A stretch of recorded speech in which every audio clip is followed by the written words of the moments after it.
Seriously? Seriously? You talking to me? Seriously? Ah, Ah bah tiens, un ours. Panda. Comme c'est cocasse de tomber quand même directement sur cet emoji, parce que c'est le titre de la série dans laquelle nous jouons et dans laquelle je joue ce personnage qui est surnommé Panda. Je m'appelle Victor Pandaloni, le panda qu'on retrouve aussi dans un de mes clips, qu'on retrouve aussi sur scène. Donc c'est aussi ce qui m'a poussé à m'amuser avec ce personnage et avec cette série, c'est que vous allez le voir, il y a beaucoup de choses qui me ressemblent. Ça serait pas à toi de tourner la roue? C'est y part. Choc bar. Choc bar. Emoji choc bar. La présence de Gustave Kervern au casting. Franchement, on me l'a dit dès le départ. Gros fan de Gustave. Accessoirement, Julien Doré aussi. C'est fou que tu dis ça. Ça me touche beaucoup. Il y a maintenant de longues années, j'étais devant mon poste de télévision. Tu veux que je dise l'âge ou pas? Ça va me faire mal, mais vas-y. Tu peux te boucher. Non. Bouge-toi les oreilles, sinon. J'avais 12 ans. Oh merde. Je venais de les avoir en 2007. 2007. Ouais, il faut savoir que Julien, à cette époque-là, il habitait la même ville que moi. Et donc, il y avait vraiment tout un truc de « Ah, il y a un mec de ma ville qui représente. » On embrasse Nîmes, on embrasse tous ses habitants. J'étais fan, je demandais à un pote de télécharger ses prestations illégalement pour les regarder sur ma PSP, qui était mon lecteur MP4 à l'époque. J'avais essayé de mettre une barrette, mais ça n'avait pas marché parce que je me retrouvais ridicule. Tout le monde voulait mettre une barrette au collège. Et bah honnêtement, c'est un des gars qui m'a donné envie de faire ce métier-là. Ouais. Le fait qu'il faille que je mette du pchit sur ma tête pour donner l'impression que j'ai des cheveux en fait. Oh voilà, non, ce genre de secret. C'est pas un secret. Ah ouais. Non, puis tout le monde met des pchits. Ah ouais. Oui. Tu crois? Il y a un complexe et tu vois, j'ai envie de crier aux gens parce que je suis toujours dans cette quête de sincérité. C'est pas le vrai moi que vous voyez quoi. Et un jour il faudra que j'arrive à assumer ce vrai moi. Ok, il se trouve que par moment dans cette série quand même un petit peu faux folle et formidable, je me retrouve parfois les fesses à l'air.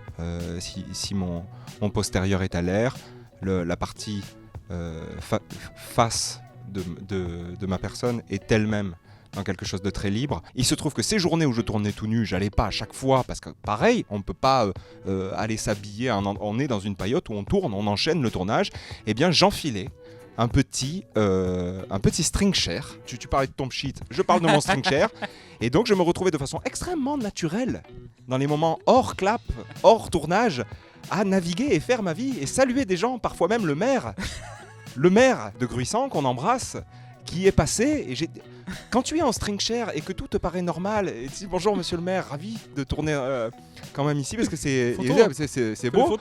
On se fait une petite photo et c'est vrai que tu es en string chair et tu oublies que tu es en string chair et en fait c'est aussi ça. Ah, voilà.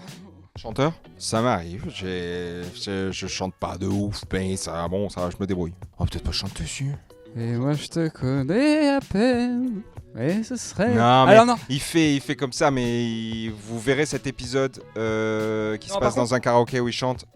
Tout le monde sur le plateau était quand même petit frisson, tout ça, parce qu'on est quand même sur une comédie policière, il y a quand même quelque chose où la drôlerie est permanente, mais quand ce monsieur a commencé à chanter cette chose-là réellement dans la salle, il y a quelque chose qui se passait. Non, mais alors je vais le faire d'une manière pour laquelle j'ai été très envieux, c'est que j'adore chanter faux et je pense que j'ai un petit talent pour chanter faux. Pourquoi les gens qui s'aiment sont-ils toujours un peu les mêmes? Tu fais autotune un peu. Ils ont quand ils s'en viennent le même regard d'un seul désir pour deux.